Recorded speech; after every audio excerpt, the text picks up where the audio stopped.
Hello world, from whichever time zone you're catching me from, my name is MD90. Welcome to my YouTube channel. If you're not subscribed to the channel, make sure you hit that subscribe button, turn on the bell notification to all so that you do not miss the uploads that come up. And the easiest way for you to navigate the channel is to head to the playlist. You'll find videos curated for you based on your interest. So if you're interested in the Kutika podcast, you'll find a playlist for that. For news and trends, there's a playlist for that. Exclusive with MD90, a bunch of playlists that are created based on your interest. So the easiest way to navigate the channel is head straight to the playlist and you'll find what you're here for. Consider becoming a member of the channel.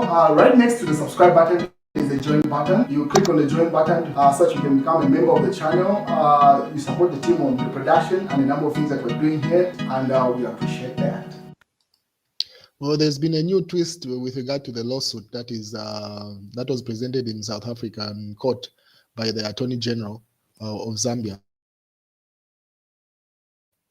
So, as you may be aware, Makebi Zulu, former First Lady Esther Lungu, and Edgar Lungu's kids were sued by the Attorney General with regard to having the body of the late president repatriated to Zambia.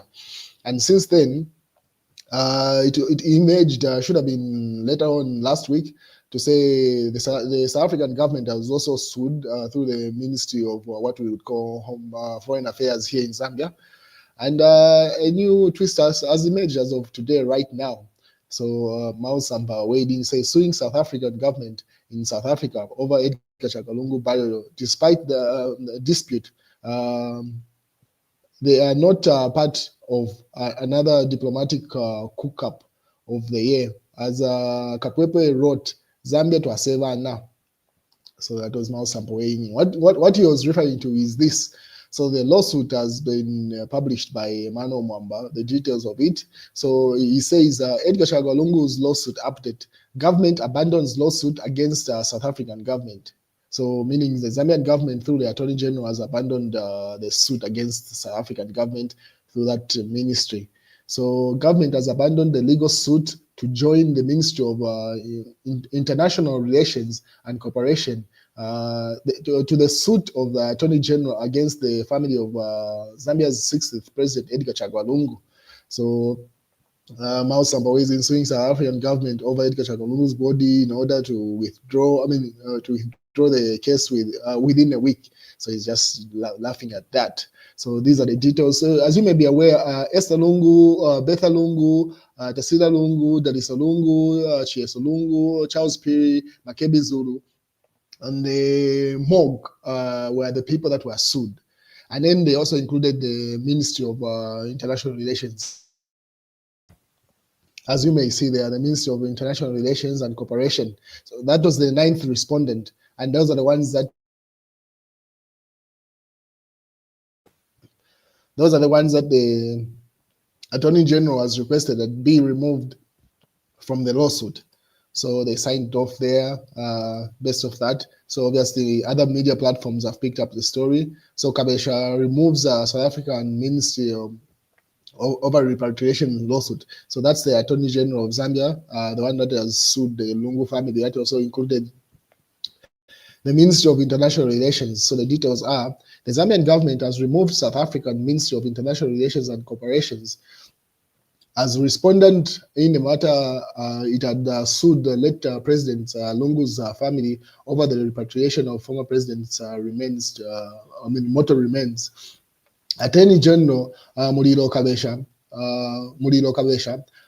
once the Ministry of International Relations disjoined from the suit as an interested party.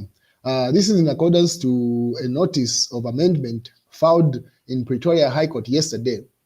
So take notice that the applicant intends to amend the amended notice of motion, supplementary findings of affidavit dated 2nd July 2025 in a manner it's as said below. So 1, by removing the Minister of International Relations and Cooperations as a 9th respondent, by deleting the paragraph and the last signature of the page thereof.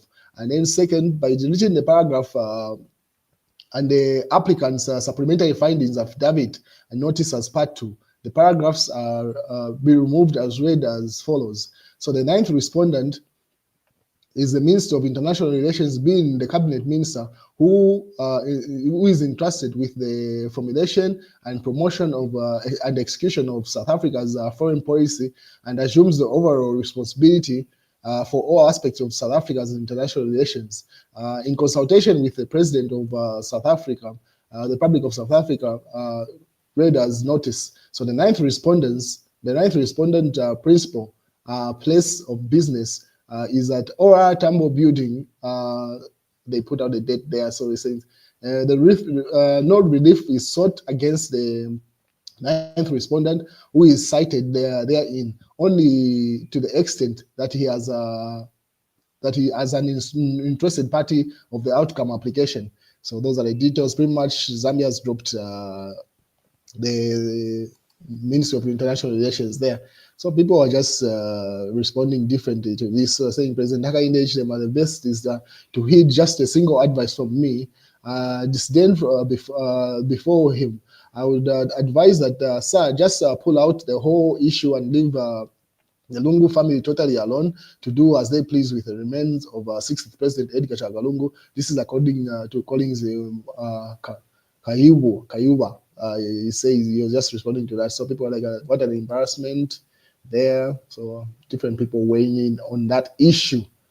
What is earlier on, Harry Kalaba posted to say, we have safely landed in Solwezi to boost campaigns for Webster Kaibala of Citizens First in Kamashala ward. So there are some by-elections taking place in Solwezi. So Harry Kalaba posted that image to say he's already in Solwezi to do the campaigns. And then just a second ago, a breaking news came from that. So the details are not yet known, but according to what has been communicated, I'll keep you updated based off what has happened to Harry Kalaba as he was on those campaigns. So there was just that breaking news. Citizen First President Harry Kalaba survives hit and run assassination attempt in Solwezi.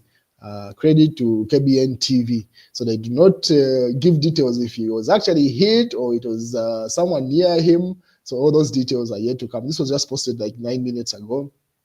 So once the details come in with what happened to Harry Kalaba as he is in Solwezi, I'll update you. But those are the details that have come through to say a hit and run situation there. What is the mass newspaper? Which Zambians, Hakainde Hichilema, UPND, want to bury Lungu in Zambia for own glory, Changara. So he says this is not in the interest of Zambians, as they say, to say that lawsuit in South Africa. They're just trying to do it for their own glory.